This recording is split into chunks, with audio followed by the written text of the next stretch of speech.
bienvenidos a Punto y Coma. Mire, de acuerdo con datos del Grupo de Información en Reproducción Elegida, en los últimos 10 años han sentenciado a 228 mujeres por abortar. Además, entre 2007 y 2016, 4.246 personas fueron denunciadas por abortar, es decir, al menos una diaria en nuestro país.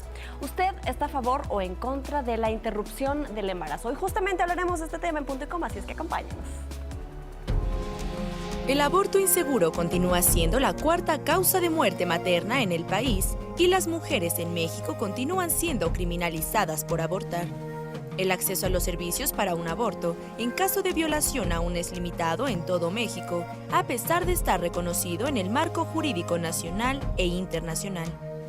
En ocasiones, además de revictimizarlas y de incurrir en violaciones de sus derechos humanos, contravienen la ley. Cada día en el país se realizan más de 1.640 denuncias de delitos de violencia sexual, pero lo más preocupante es que esta elevada cifra representa solamente 10% de lo que en realidad sucede. De acuerdo con datos del Secretariado Ejecutivo del Sistema Nacional de Seguridad Pública, de 2009 a 2016 se han recibido 111.413 denuncias por violación sexual en las Procuradurías Generales de Justicia locales. Tales cifras contrastan con el número de procedimientos de aborto por violación que las Secretarías de Salud locales y federal, IMSS e ISSSTE, reportan haber realizado durante el mismo periodo, tan solo 63. Para llevar a cabo un aborto con buenos resultados, es necesario brindar la atención médica y psicológica adecuada a la mujer que lo requiera y evitar criminalizar este tipo de hechos. Excelsior Televisión.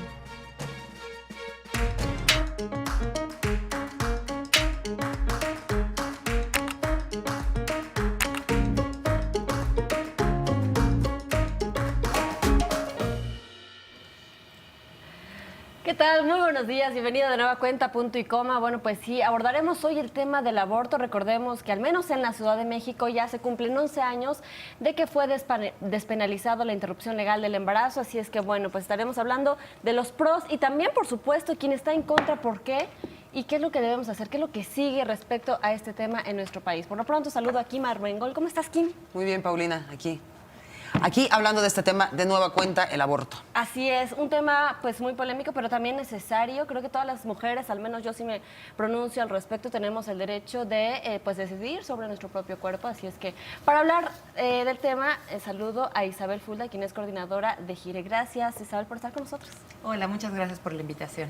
Pues cuéntanos, acaban de entregar un documento, Maternidad o Castigo. ¿De qué va este documento? Sí, la semana pasada presentamos este nuevo informe de GIRE que se llama efectivamente Maternidad o Castigo y es sobre la criminalización del aborto en México.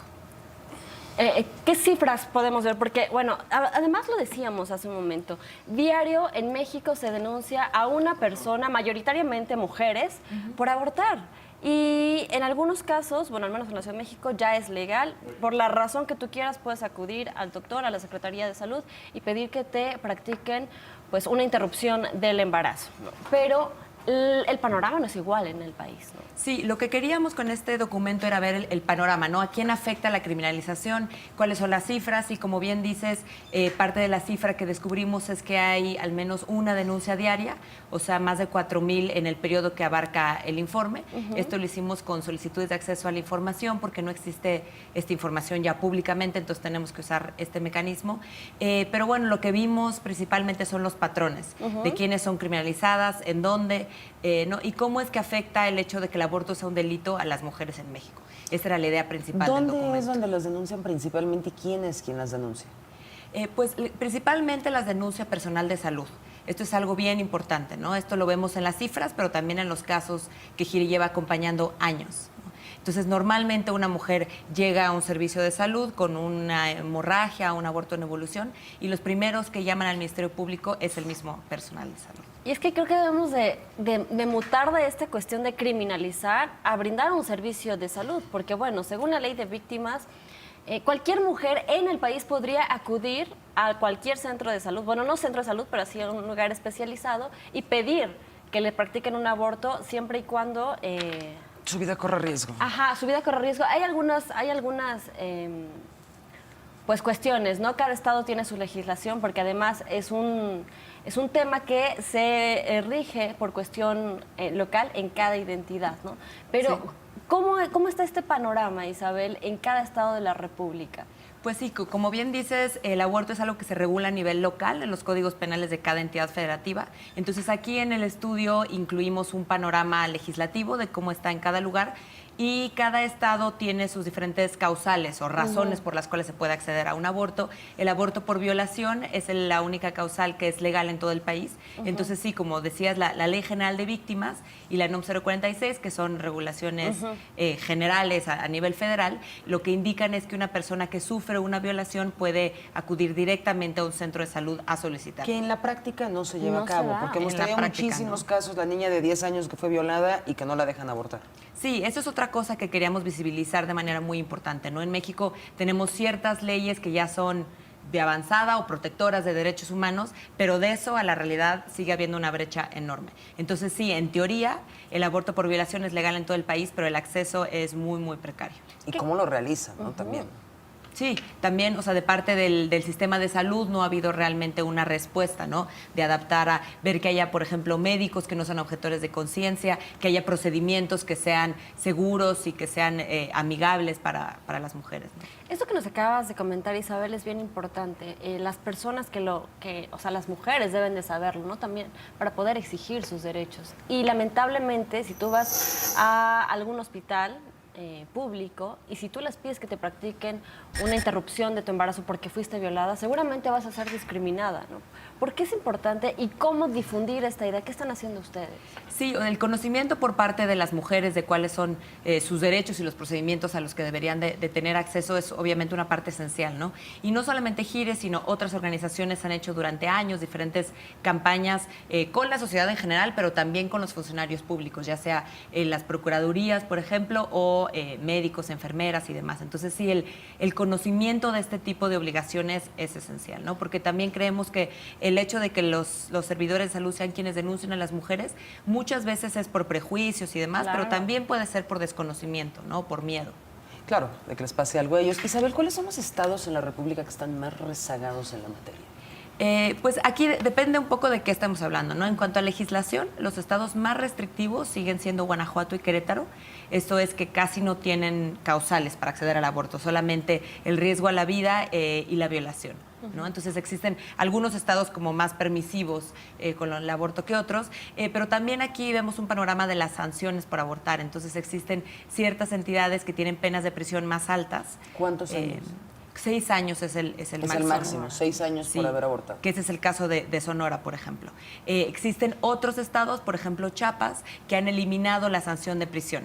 Entonces ahí sí sigue siendo un delito el aborto y uno puede ser procesada y sentenciada, pero la prisión no es una sanción a la que se pueda llegar. Existen otro tipo de medidas de sanción, ¿no? Por ejemplo, hay un tratamiento médico psicológico, se le llama en Chiapas, que también puede ser problemático, ¿no? Por lo que esto sugiere con respecto a las mujeres que Sí, abortan. claro. ¿Quién da esa terapia y de qué se trata, no? Sí, hay mucha ambigüedad con respecto a qué implica este tipo de tratamiento, pero bueno, sí se ha tratado de buscar medidas alternativas, ¿no?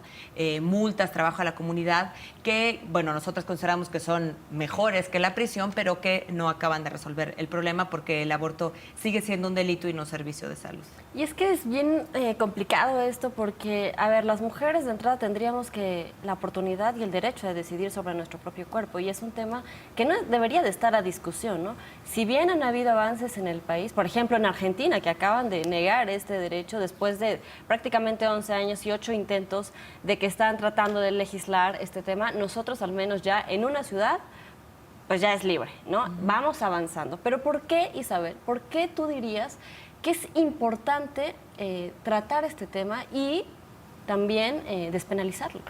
Pues el aborto ha sido un tema importantísimo, ¿no? Para los derechos humanos y para el feminismo durante décadas. Y es verdad que en los últimos años hemos visto que esta discusión se ha pues vuelto más presente en el debate público. Claro. Está el caso de Argentina, en Brasil también se va a discutir más o menos pronto por la Suprema Corte. Y es verdad, bueno, el año pasado se cumplieron 10 años de la despenalización en la Ciudad de México. Y todo esto ha sido muy, muy importante, pero pues sí, seguimos rezagados. Es un tema que es políticamente difícil, ¿no? Hay mucha respuesta conservadora conservadora al respecto, pero creo que el ejemplo de la Ciudad de México debería de servirnos, ¿no? Como un motor de cambio. La verdad es que el hecho de que tengamos estas legislaciones diferentes en el país hace que sea una discriminación, pues las mujeres tienen más o menos derecho dependiendo de dónde vivan.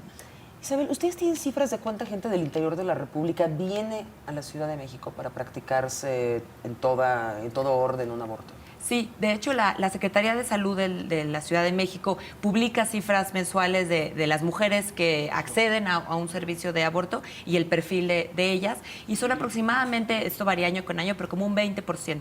Un 20% vienen. Vienen, que no son de Incluso la Ciudad de extranjeros, México. ¿no? Vienen extranjeros. Sí, la mayoría de estas mujeres vienen del interior de la República y de estados aledaños a la ciudad, ¿no? Del Estado de México, son la mayoría, de Hidalgo, de Puebla, y esto, bueno, es lógico por la cercanía y por el costo que supone, pero bueno, sigue habiendo, a pesar de que esto es como una válvula de escape para algunas mujeres, obviamente depende de los recursos que tengan para viajar a la ciudad, ¿no? Claro. Pues seguimos hablando de este tema. También es muy importante su participación, así es que la recibimos a través de la cuenta de Twitter @puntoycoma_tv. La pregunta del día es: ¿crees que se deba poner fin a la criminalización del aborto en México? Recuerden que tenemos nuevo horario, 10 a.m., así es que ayúdenos a compartirlo. 86% de ustedes opinan que sí, 14% que no. Volvemos.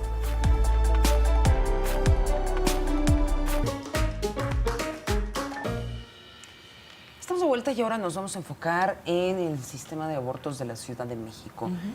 Todos son seguros. En realidad se hace por dos procedimientos, uno que es una combinación de píldoras y otro que es el procedimiento de succión.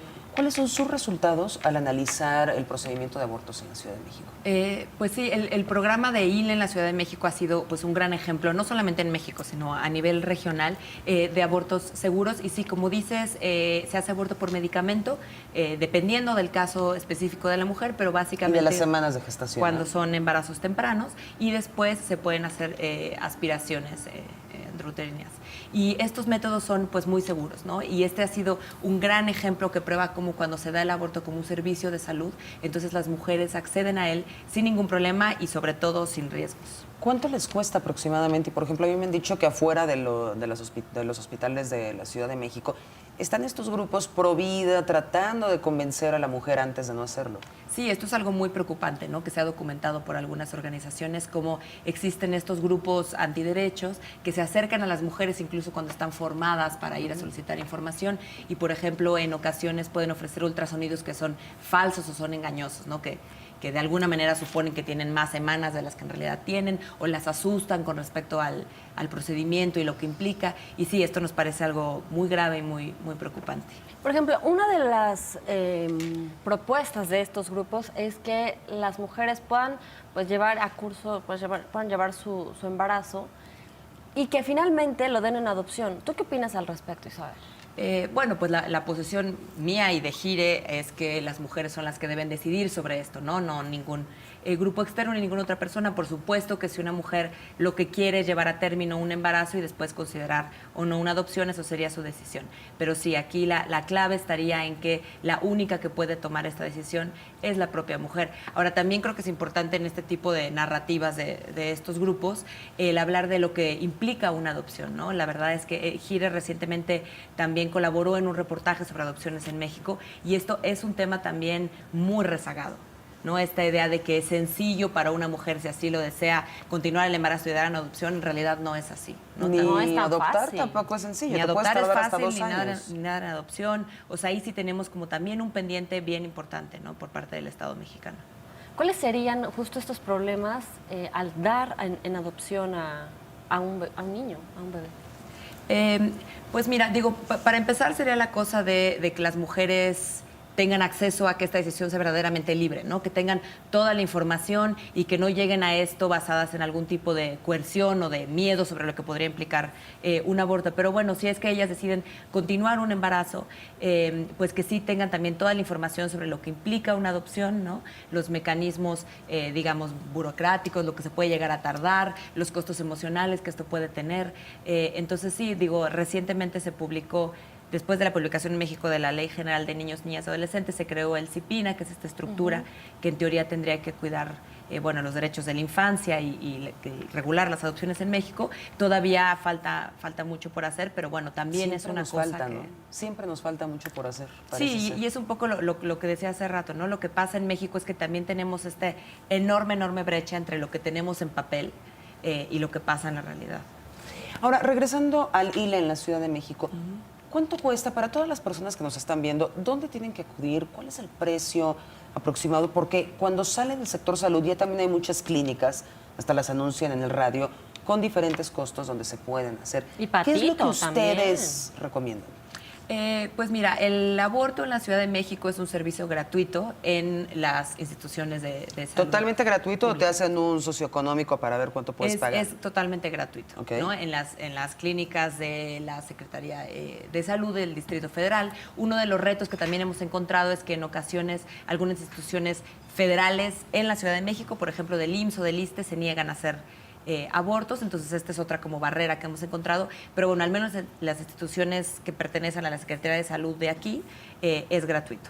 ¿Es gratuito y es seguro. efectivo? O sea, llegas y sí lo tienen, o sucede como en otras clínicas del estado de no tengo el medicamento, regresa en 4 días. No, en general sí es un servicio que se da, al menos lo que nosotras conocemos, de una buena manera, es pronta la atención y es efectiva.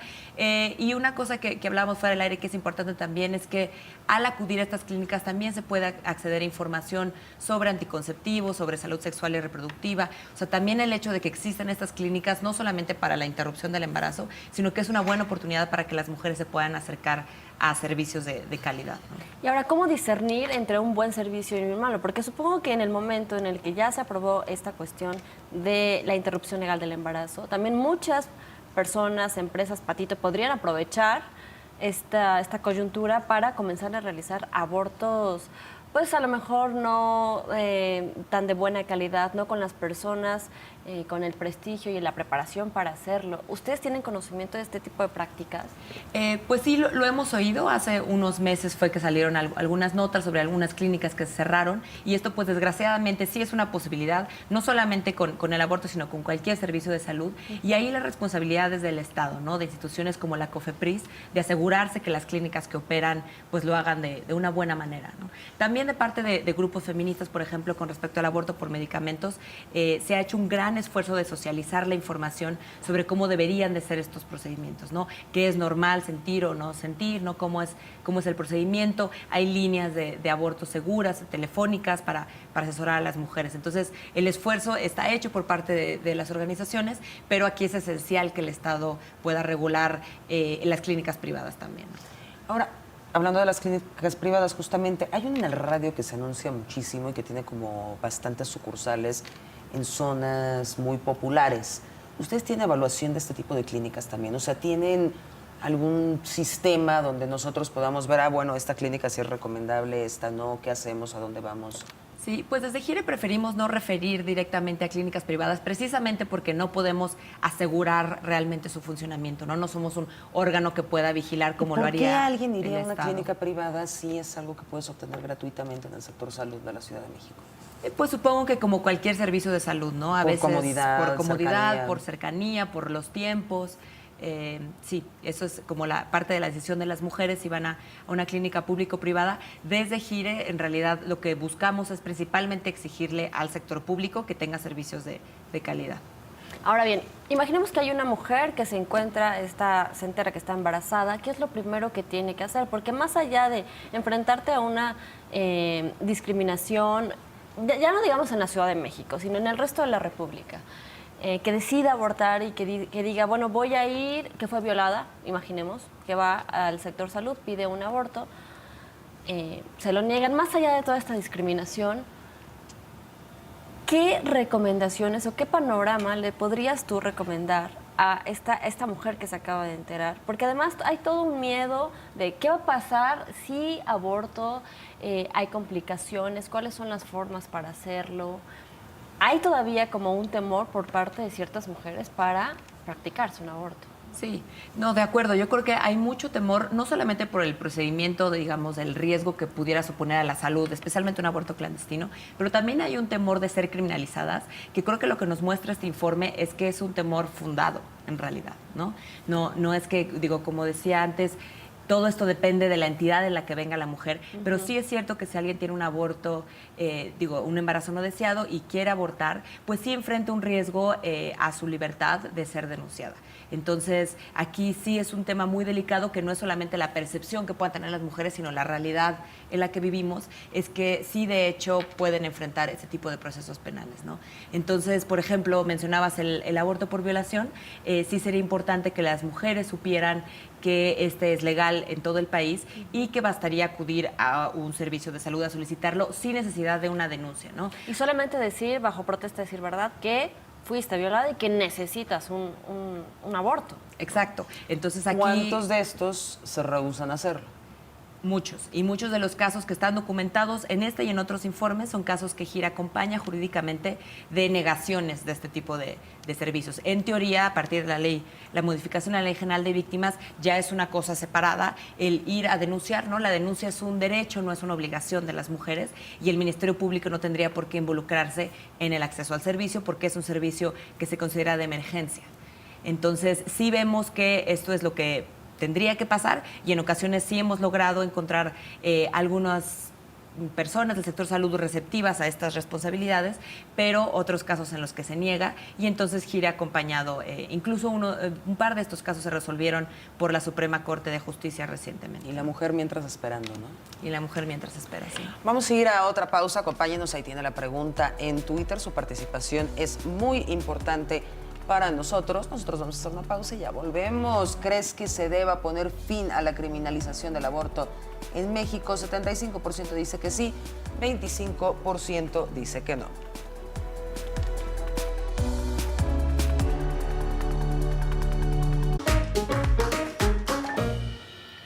Si bien, bueno, hablar de aborto no es un tema fácil, supongo que tampoco lo es estar en un proceso, pues esto, de aborto, de interrumpir un embarazo. Es una decisión que depende de cada mujer, pero además hay una serie de consecuencias también sociales. Las mujeres son discriminadas. Y yo preguntaría, ¿no? O sea, las mujeres que nos están viendo, ¿quién de ellas se ha abortado y además se atreve a decirlo, a comentarlo? Porque es una decisión que tú tomaste, es un derecho. Pero también no lo solo puedes es guardar. atreverte, es tener ganas. ¿Por qué querrías compartir algo que es personalísimo? ¿O por qué lo deberías de ocultar? ¿No? O sea, ¿por qué, por Hay ejemplo? cosas que ni ocultas, que no ocultas o no dices, pero que no es tema No es para que lo relevante, sepan no los demás. Exactamente, tú puedes tomar la decisión de decirlo o no, pero por ejemplo, ¿por qué habría que ocultarlo? Porque muchas mujeres temen a decir, lo hice. Sí, o sea, sí es cierto que a pesar de que evidentemente es una situación íntima que hay gente que puede querer o no compartir, es verdad que en México y en el mundo, diría yo, sigue habiendo un gran estigma alrededor del aborto. O sea, sí es un tema que se ha vuelto o que siempre ha sido muy difícil de hablar, ¿no? Por temores sociales, culturales, pero incluso penales, ¿no? O sea, es difícil que se pueda normalizar un procedimiento como la interrupción del embarazo si en el resto del país sigue siendo un delito y si hay mujeres encarceladas por ello, ¿no? No es solamente la parte cultural, sino la parte que está metida pues ahí en nuestras leyes, ¿no? Ahora, dinos una cosa, Isabel, en países europeos, por ejemplo, donde está normalizado, donde es un procedimiento que vas al hospital, sales, está hecho y te vas al otro día a tu trabajo, ¿también hay todos estos convencionalismos alrededor del aborto? ¿O las mujeres lo tienen mucho más normalizado, como un Papá Nicolau? Pues sí está más normalizado. Evidentemente el aborto tiene una carga moral, controversial, ética muy fuerte en diferentes países del mundo, también relacionado con ideas religiosas, ¿no? Entonces depende mucho del país en el que estemos hablando. Pero lo que sí han demostrado los estudios es que la legalización del aborto, el hecho de que sea un servicio de salud, ayuda mucho a cambiar la opinión pública sobre el tema. Entonces, eso ha pasado también en la Ciudad de México, ¿no? El hecho que llevemos ya 11 años con el programa ILE ha modificado la opinión pública, es un tema del que se puede hablar de manera mucho más abierta porque ya no es este gran secreto, no es un misterio en el que la gente tenga miedo sobre el procedimiento, no, se vuelve mucho más común que conozcas a alguien que ha pasado por una de esas experiencias. ¿Ustedes dan acompañamiento a las mujeres que abortan? Nosotras en Gire ofrecemos acompañamiento, por ejemplo, ante negación de servicios de aborto. Existen otras organizaciones que proveen acompañamiento, por ejemplo, para mujeres de otras entidades que quieren viajar a la Ciudad de México a interrumpir legalmente. Entonces, algunos de estos acompañamientos los hacemos directamente nosotros y en otros casos trabajamos también con organizaciones aliadas. ¿El auditorio dónde los puede encontrar? ¿Dónde puede ver sus servicios? ¿Cómo se comunican con ustedes? ¿Tienen costo? Si no, Gire es una organización civil y entonces en ese sentido nuestros servicios jurídicos obviamente son gratuitos. Sobre el informe en particular que estamos presentando esta semana, ese se puede consultar en internet, en la página criminalizacionporaborto.gire.org.mx, pero en general sobre el trabajo que realiza Gire y para contactarnos en dado caso está nuestra página web gire.org.mx. Ahora, Isabel, te preguntaba hace un momento, ¿qué pasa con los hombres? Es decir, la concepción es de dos, ¿no? Entiendo, sí, que la mujer decide y es su derecho. ¿Hay algún caso de excepción? ¿Hay algún caso en el que los hombres también puedan incidir en esta decisión o es totalmente de la mujer? Pues bueno, esto es decisión de cada mujer, ¿no? Lo que nos dicen los precedentes jurídicos en México y a nivel internacional es que esta decisión es exclusiva de las mujeres, más bien son las propias mujeres si quieren de alguna manera dialogar esto con sus parejas o con cualquier otra persona, pero digamos la decisión es exclusiva de ellas. Una parte, pero sin embargo, una parte importante de esto es que la criminalización del aborto también puede afectar a los hombres, ¿no? Como están los códigos penales, implica que pues, se pueden denunciar y procesar a mujeres, pero también a hombres, por ejemplo, que sean sus parejas y que ¿Por no a haberlo ojos de la ley impedido o por sean qué? cómplices o facilitadores o auxilien a las mujeres a abortar. Es decir, en cualquier otro estado que no sea la Ciudad de México, si una mujer decide abortar y el hombre lo sabe y lo hace de manera clandestina, ¿también se puede ir a la cárcel el hombre? Pues sí, a grandes rasgos sí. Aquí en el informe ponemos con más detalle cómo está el código de cada entidad. Y de hecho la Ciudad de México también tiene, o sea, antes de las 12 semanas está despenalizado, pero a partir de las 12 semanas sí continúa siendo un delito bajo ciertas circunstancias, ¿no? Pero lo que penaliza la ley es, bueno, el aborto, que una mujer se induzca a un aborto y que alguien facilite este procedimiento. Eso implica doctores, médicos y incluye todo. también personal de salud. Por Y eso esto están es- aterrorizados y levantan sus y esta es armas. una parte bien importante, ¿no?, que queremos visibilizar con este informe, cómo la criminalización afecta obviamente a las mujeres, pero también a las instituciones de salud. Ellos, pues, genuinamente puede que tengan cierto miedo o confusión con respecto a sus responsabilidades, porque sí pueden ser acusados y sí pueden ser procesados, y las sanciones van también de prisión, multas económicas, pero también la suspensión del ejercicio profesional, incluso de por vida. En un procedimiento no invasivo que duraría 3-4 horas, Sí. normalmente. Estoy viendo aquí el reporte, Isabel. Tenemos las historias de Patricia, María Isaura, Araceli, Sonia. Cuéntanos algunos de estos casos, porque es muy diferente cuando estamos escuchando personas que números. Sí, claro. O sea, una parte importante era tener cifras para saber cuáles eran los patrones del panorama, pero por otro lado el trabajo de Gire siempre ha sido con personas y con casos específicos, ¿no? Entonces, aquí en el informe incluimos casos que Gire acompaña directamente y otros que acompañan otras organizaciones o que obtuvimos con base en solicitudes de acceso a la información. Y básicamente siguen todos patrones similares, ¿no? Son mujeres que tienen una hemorragia, van al servicio de salud y ahí son acusadas por el mismo Tienen una hemorragia personal. porque se hicieron un aborto. ¿Sabemos cómo se hicieron estos abortos? Pues tienen una hemorragia, puede ser por un aborto inducido, pero también puede ser un aborto espontáneo. Claro. O un parto prematuro, ¿no? O Existen sea, hay diferentes... casos de mujeres criminalizadas por abortos espontáneos que Sí, llegan El al de sector Daphne salud. McPherson, ¿no? Por ejemplo. Sí, sí, Que ese es estuvo un 2 ejemplo. años en la cárcel porque fue al baño de su trabajo, no sabía que estaba embarazada, de repente aborta, el bebé se cae en la taza del baño, se ahoga y bueno, por eso también ya está siendo criminalizada, ¿no? Ustedes han acompañado ese tema, ¿saben? ¿Qué nos podrías decir al respecto? Sí, ese de hecho es un tema particularmente grave que tratamos en el documento sobre las mujeres que son criminalizadas ya no por el delito de aborto, sino aún peor por otros delitos como homicidio en razón de parentesco o infanticidio, que es el caso que estás contando. Entonces estas son mujeres que tengan embarazos más avanzados, a veces saben que están embarazadas, a veces no, y por ejemplo van a un baño o muchas veces si viven en comunidades rurales van a una letrina o al patio de sus casas, ahí tienen un parto fortuito y ya sea que nazca muerto el producto o muera, por ejemplo, al caer, ¿no? Y estas mujeres son procesadas por homicidio, que es una situación mucho más grave porque obviamente las penas son mayores, pueden llegar hasta 50 años. Es un delito grave, tiene prisión preventiva oficiosa, entonces es una situación distinta, ¿no? Pero que deriva, ¿no? Que deriva de un aborto que ni siquiera tú fuiste, o sea, ni siquiera lo provocaste, no querías. Sí, que está relacionado obviamente con la criminalización por el aborto, ¿no? Todos estos prejuicios, miedos, desconocimiento que tiene el personal de salud tiene que ver con eso, ¿no? Una mujer llega con cualquier circunstancia y ya es considerada culpable.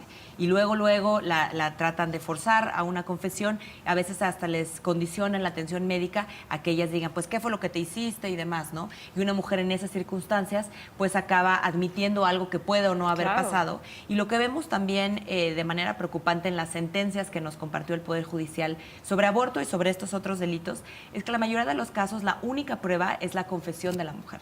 Y estas confesiones se tienden a dar en contextos de emergencia. Es muy difícil poder diferenciar si fue espontáneo o si fue provocado, cuando ya hay una hemorragia. Sí, de acuerdo. Médicamente, digamos, las pruebas periciales y demás en general no muestran nada. Entonces todo se basa o en sus confesiones o en declaraciones por parte de familiares o por las mismas enfermeras, médicos, ¿no? Pero que es parte de todo un sistema corrompido, porque también entiendo al personal de salud si ellos mismos pueden ser criminalizados.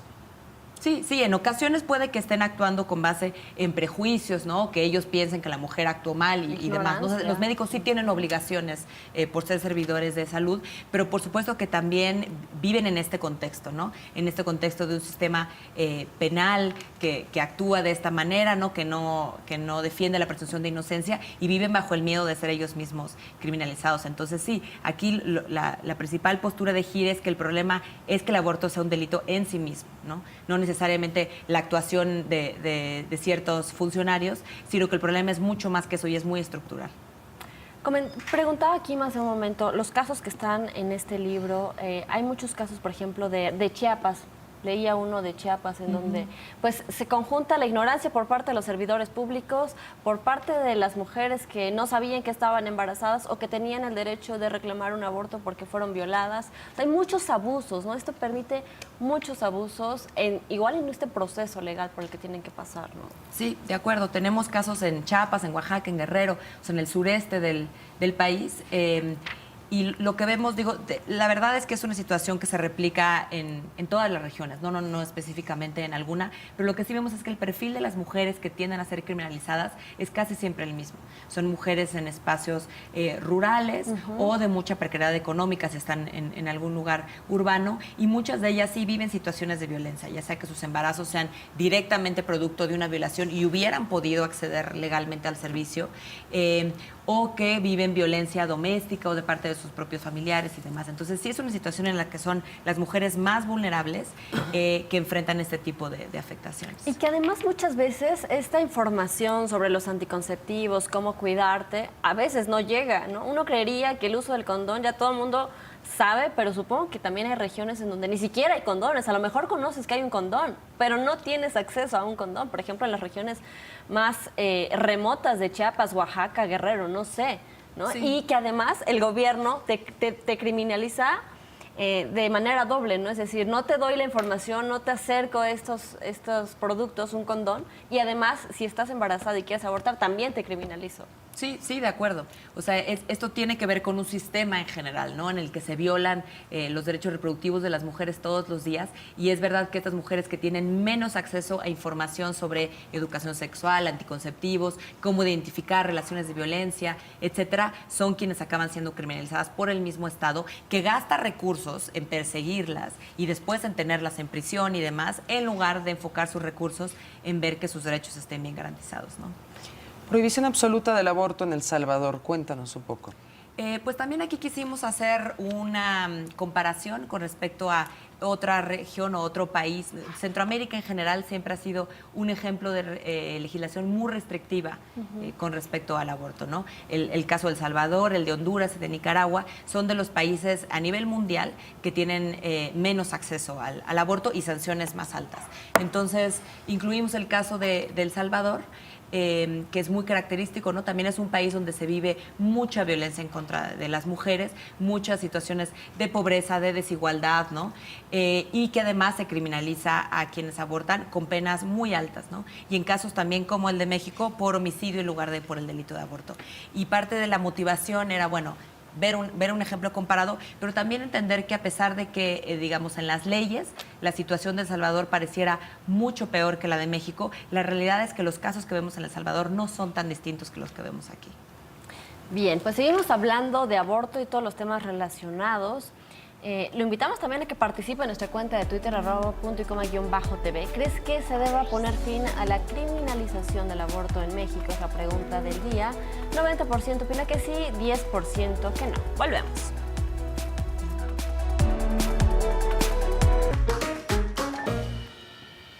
Estamos en el corte hablando justamente de los requisitos para abortar, las semanas, los procedimientos. Cuéntanos, Isabel. Pues bueno, lo que planteamos aquí en el informe es que si el Estado mexicano quiere garantizar los derechos humanos como debería de hacerlo por todos los estándares que tendría que cumplir, la idea es que tendría que despenalizar al menos hasta las primeras 12 semanas en los términos en los que está en la Ciudad de México, en el ¿Por qué resto se del eligen país. 12 semanas, sabes?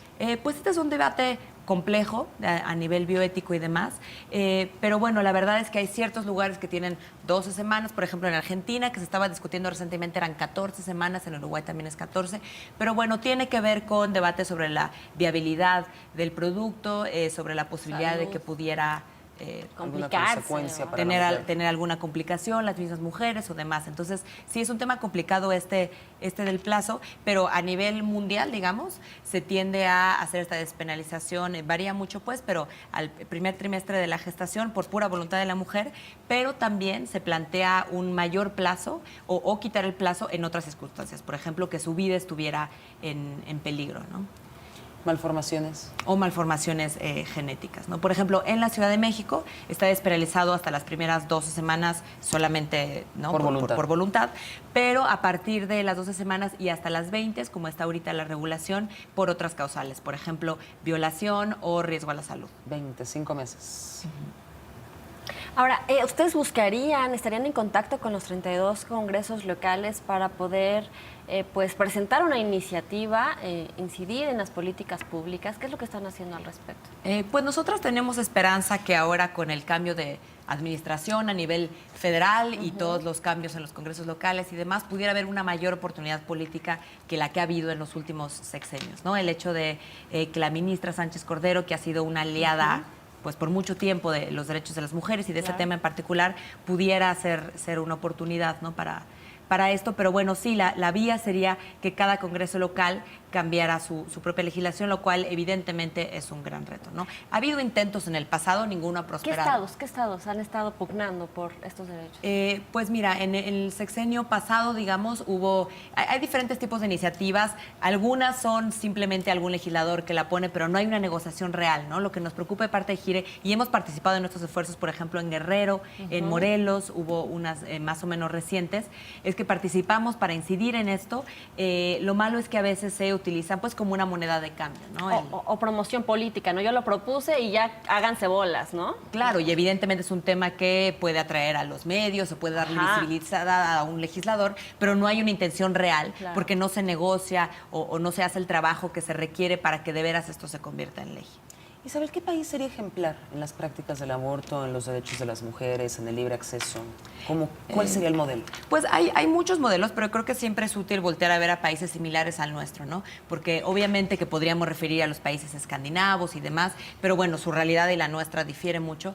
Pero creo que a nivel regional, por ejemplo, Uruguay es un estado que nos sirve de ejemplo, ¿no? Ahí está despenalizado en todo el país hasta las 14 semanas y eso podría ser un ejemplo que pudiéramos seguir. En México, entendiendo que nuestra situación es diferente por ser un estado federal, que implica esta complicación de los congresos locales y la legislación general, ¿no? Ahora, ¿cómo se practica en Uruguay? Igual, pastillas, succión, 14 semanas, acceso gratuito. Sí, de una manera similar a la Ciudad de México, ¿no? Esto es por voluntad de la mujer, no se incluyen. Por ejemplo, hay países que incluyen plazos en los que las mujeres tienen que pensar bien su decisión, ¿no?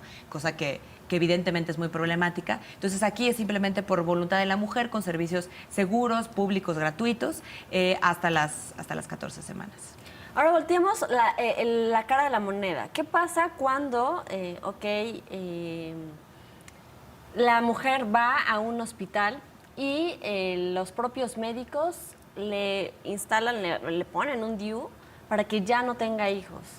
O sea, también así, ahí se están violando los derechos reproductivos y humanos también de una mujer, ¿no? Sí, claro. O sea, la anticoncepción y la esterilización forzada es una clara violación a los derechos humanos, que también es una situación en nuestro país, ¿no? Pareciera que las mujeres no pueden decidir sobre sus cuerpos, hagan lo que hagan.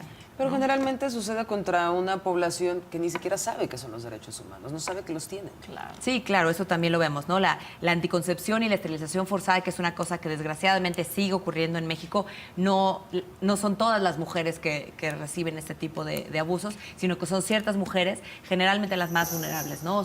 Pueden ser mujeres de escasos recursos, mujeres indígenas, mujeres con alguna discapacidad. Entonces sí vemos que de parte del sector salud a veces se les niega la anticoncepción o se les niega el aborto, y en otras ocasiones más bien se les fuerza a incluso esterilizarse, ¿no? ¿Hay cifras? ¿Tienes cifras? De la anticoncepción forzada es muy difícil encontrar cifras, básicamente porque son situaciones que no se reportan. O sea, el hecho de que esté normalizado, las mujeres a veces acaban convenciendo, pues sí, es verdad, ¿no? El médico me dijo que tengo que aceptar esto, yo no quería. Y a partir de casos y de acompañamiento, Gire ha documentado algunas de estas situaciones, pero encontrar cifras generales es difícil, no solamente porque se asume como normal, sino porque no existen muchos mecanismos de acceso a la justicia, ¿no? El hecho de que una mujer pueda quejarse ante un hospital o ante una comisión de derechos humanos sigue siendo un procedimiento muy complicado. Entonces sí, actualmente no tenemos como el panorama estadístico, digamos. Pero esto que decías es en el mejor de los casos, ¿no? Que el médico la force a ponerse un DIU. Pero hay veces que ni siquiera les preguntan, van y en alguna atención médica, ginecológica, y les ponen el DIU. Sí, y ese es otro de los temas que trabajamos desde Gire, que es violencia obstétrica. Se puede ver, sí, en situaciones como un DIU forzado, pero también en otro tipo de procedimientos, ¿no? Cuando una mujer está embarazada, muchos de los procedimientos del embarazo y del parto no se le consultan y ya son una cosa que está automatizada. Y entonces, por ejemplo, las episiotomías o las cesáreas se realizan en México sin realmente consultar a las mujeres, que pues es su propio cuerpo, ¿no? Indigno, ¿no? En muchas ocasiones. Sí, las mujeres enfrentan un maltrato básicamente en todos los niveles. Isabel, nos mostrabas este estudio que acaban de realizar. Creo que es importante que las mujeres pues puedan verlo, puedan analizarlo, leer, no sé, algo de ¿cómo podemos acceder al documento que ustedes presentaron? Sí, las invitamos a consultar nuestro informe en su página web. Es criminalizacionporaborto.gire.org.mx. Ahí lo pueden descargar en PDF. Tenemos un video que lo acompaña también con como los grandes patrones que encontramos. Y pues sí, tenemos, como hemos platicado, los casos, el panorama legislativo, las cifras y también las recomendaciones que hace Gire al Estado mexicano para atender este problema. ¿Cuáles son las recomendaciones? Pues básicamente pasa por lo que hablábamos de despenalizar el aborto, ¿no? Mientras que no esté despenalizado el aborto, nunca vamos a acabar de atender todos estos problemas, pero bueno, mientras esto puede llegar a ocurrir o no, que se dé acceso a las causales legales, ¿no? Particularmente violación o los casos en donde se contempla el aborto por riesgo a la vida o a la salud, que se haga esto, que las secciones de salud tengan médicos que no sean objetores de conciencia, ¿no? Que no se utilice la objeción de conciencia como un pretexto para impedir el acceso, que se proteja el debido proceso de las mujeres que son acusadas, la presunción de inocencia sobre todo. A ver, en información muy práctica, Isabel, para las personas que están en provincia, ya estás siendo acusada de algo que no cometiste, ¿a dónde vas? ¿Al Ministerio Público? ¿Quién te ayuda? ¿Cómo te defiendes? Pues en ese caso sería contactar a alguna organización civil como Gire, ¿no? Nos podrían contactar a nosotras y ya sea que pudiéramos acompañar directamente el caso o referirlas igual a alguna organización local. Pero bueno, las mujeres si tienen acceso generalmente a recursos, a un abogado privado, ¿no? Ahí pueden tener una mayor posibilidad de no ser procesadas. No hay autoridades con cuáles acudir, hay que tener un abogado privado o acudir a las organizaciones. Sí. Vamos a hacer una pausa y regresamos, por supuesto, con este tema. Acompáñenos en Twitter, ya es la recta final. ¿Ustedes creen que se deba poner fin a la criminalización del aborto en México? 88% dice que sí, 12% dice que no.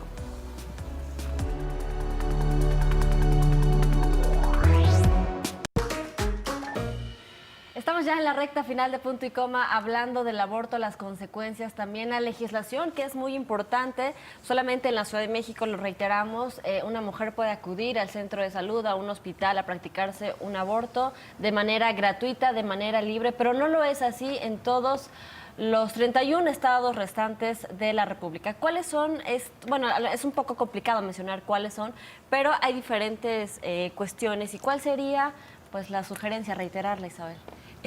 Pues sí, hay 8 diferentes causales legales por las cuales se puede acceder al aborto dependiendo de la entidad y hay unas más abiertas que otras, ¿no? Y aquí, bueno, la sugerencia sería ampliar las causales a nivel local, si se puede o si existe la posibilidad política, digamos, de acuerdo a las composiciones de los congresos. La voluntad también, ¿no? La voluntad, principalmente la voluntad política, despenalizar, pero bueno, en los casos en los que no esté despenalizado, que se acceda al aborto por esas causales y principalmente que se amplíe la causal salud, ¿no? Sí, porque esa debería importante. de ser, pues, prácticamente, o sea, si está en riesgo la vida de la mamá y del bebé, ¿por qué no? Sí, y desgraciadamente a la fecha solamente 15 entidades contemplan la causal salud para acceder al aborto. Isabel, conclusiones. Nos vamos. Pues bueno, desde Gire tenemos cierta esperanza, ¿no? con la discusión de aborto a nivel regional y a nivel nacional, ¿no? El hecho de que pueda haber algún tipo de cambio de algo que las mujeres han estado esperando pues por décadas aquí en México, que la nueva administración pueda promover este tema, como se dijo en campaña, al menos por la futura secretaria de Gobernación, incluso el próximo secretario de Salud hace unas semanas dio una declaración con respecto al aborto. Entonces, bueno, desde GIR estaremos trabajando para que esto se traduzca en algo real y no en puro discurso. Y sobre todo porque en el Congreso va a ser mayoría, el grupo femenino, las mujeres van a ser mayorías en el Senado de la República, en la Cámara de Diputados. Tendremos la primera secretaria de Gobernación en el país. Híjole, creo que las mujeres ahí deberían de poner su granito. ¿Cuántas veces has visto que la mujer es enemiga de la mujer? La Debería, principal. y aquí hacemos un llamado para que así sea, ¿no? Vamos a hacer mayoría en diputados y En senadores. GIR esperamos que la paridad, que sí es una cosa que caracteriza esta nueva legislaturas y demás, se traduzca en cambios reales para la vida de las mujeres. Pues muchísimas gracias Gracias a Isabel, ustedes. por acompañarnos. Isabel Gracias. Fulda, bueno, pues coordinadora de GIRE, este grupo de información en reproducción elegida. Gracias, Kim. Gracias. Nos vemos. Quédese con Paola Virruel.